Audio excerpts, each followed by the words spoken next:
সন্ধেবেলা চা বা কফির সাথে বা মুড়ির সাথে এরকম গরম গরম আলুর পাকোড়া যদি থাকে তাহলে তো জমে যাবে। আসসালামু আলাইকুম, কেমন আছো তোমরা সবাই? নতুন একটি রেসিপিতে তোমাদের সবাইকে স্বাগত জানাই।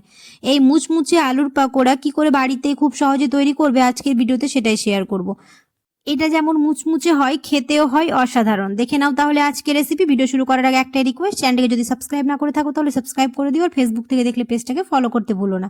তো আমি মিক্সিং বলে নিয়ে নিলাম হচ্ছে 1 বাটি সুজি, দিয়ে দিলাম 2 চা চামচ চালের গুঁড়ি, তোমরা চাইলে এখানে কর্নফ্লাওয়ার দিতে পারো, দিয়ে দিলাম 1 চা চামচ আদা রসুন বাটা, 1/2 চা চামচ হলুদ গুঁড়ো, 1/2 চা চামচ লঙ্কা গুঁড়ো, 1/2 চা চামচ ধনে গুঁড়ো, পরিমাণ মতো নুন, একটুখানি কাশ্মীরি মরিচের গুঁড়ো, আর 1/2 চা চামচ গোটা জিরে, একটুখানি ধনে পাতা দিয়ে খুব ভালো করে একটু একটু করে জল দিয়ে একটা ব্যাটার বানিয়ে নেব।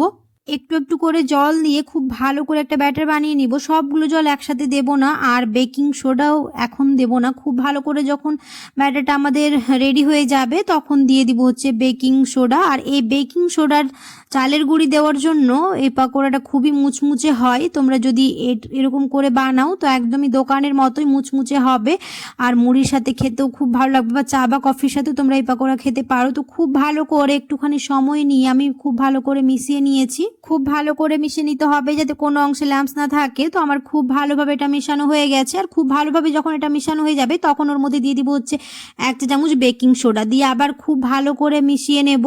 বেকিং সোডা আমি প্রথমেই দিইনি, এরকম ভালো করে মিশানোর পরে দিয়েছি। দিয়ে আমাদের খুব ভালো করে ব্যাটারটা রেডি হয়ে গেছে। কনসিস্টেন্সিটা দেখতেই পাচ্ছ, এরকম থাকবে। খুব বেশি পাতলা হয়ে গেলে এটা কিন্তু আলুর গা থেকে ছেড়ে আসবে, তাই একটুখানি ঘন করার চেষ্টা করতে হবে। আর আমি এরকম সরু সরু করে আলুগুলো কেটে নিয়েছি, এবার এক এক করে এরকম ছেড়ে দেবো। এইগুলো দেওয়ার পরে গ্যাসের ফ্লেমটাকে লো টু মিডিয়াম করে রাখবো, আর 1 পিঠ করে 1 মিনিট করে 2 পিঠ ভেজে নেব। 2 মিনিটে আমাদের হয়ে যাবে আলুর পাকোড়া রেডি। অনেকেই আছো ভিডিও দেখে চলে যাচ্ছ, সাবস্ক্রাইব করো না, অবশ্যই সাবস্ক্রাইব করে দিও, আর পাশে থাকা বেল আইকনটাকে প্রেস করতে ভুলো না। আর ফ্রেন্ডস আর ফ্যামিলির সাথে অবশ্যই বেশি বেশি করে ভিডিওটা শেয়ার করে দিও, তাহলে আমার ভিডিও বানাতে খুব ভালো লাগবে। 1 পিঠ আমার খুব ভালো করে ভাজা হয়ে গেছে, আর একটা কাঁটা চামচ নিয়ে অপর পিঠে এরকম করে 1 মিনিটের মতো ভেজে নেব, আর মাত্র 2 মিনিটেই তৈরি হয়ে যাবে আমাদের এই আলুর পাকোড়া। খুবই সহজ পদ্ধতিতে দেখানোর চেষ্টা করেছি, যে কেউ বানিয়ে ফেলতে পারবে আলুর পাকোড়া, আর তোমরা তোমাদের পছন্দ মতো কালার করে ভেজে নিতে পারো। আশা করছি আমার আজকের রেসিপি তোমাদের ভালো লেগেছে। যদি ভালো লেগে থাকে তাহলে অবশ্যই একটা লাইক করে দিও, কমেন্টে জানাতে ভুলো না। আমার ভাজা হয়ে গেছে, এবার তুলে নেব। আর দেখতেই পাচ্ছ কতটা মুচমুচে হয়েছে, আর দেখতেও খুব লোভনীয় লাগছে। এরকম করে তোমরা বানিয়ে ফেলতে পারবে খুবই সহজে।